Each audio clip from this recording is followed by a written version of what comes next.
Hello বন্ধুরা, তোমরা কেমন আছো? আশা করি সকলেই ভালো আছো।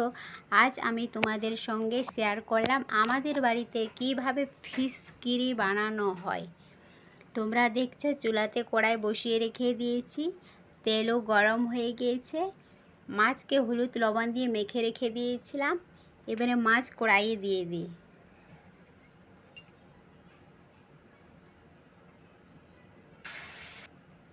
মাছ ভাজা হয়ে গিয়েছে,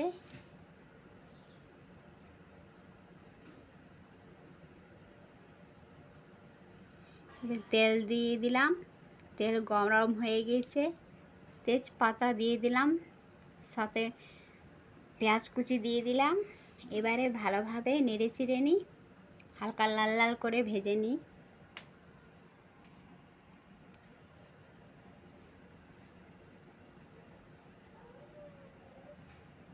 কাঁচা লঙ্কা, জিরে, আদা রসুন দিয়ে পেস্ট বানিয়েছিলাম, পেস্টটা দিয়ে দিলাম। সাথে হলুদ লবণ দিয়ে নেড়ে চেড়ে নিই।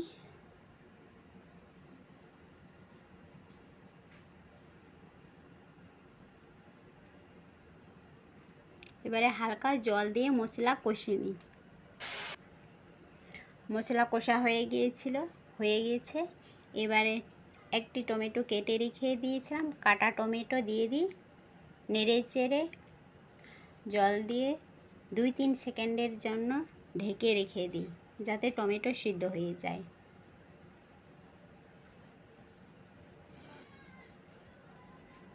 এবারে আরেকবার নেড়ে চেড়ে দিই। জলটা কষে গিয়েছে।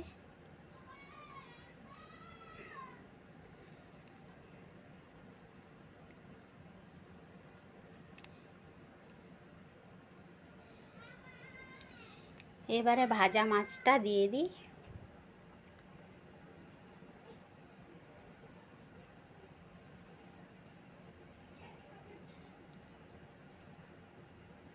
হালকাভাবে নেড়ে চেড়ে নিই, যাতে মাছ ভেঙে না যায়। এবারে 2-3 সেকেন্ডের জন্য ঢেকে রেখে দিই।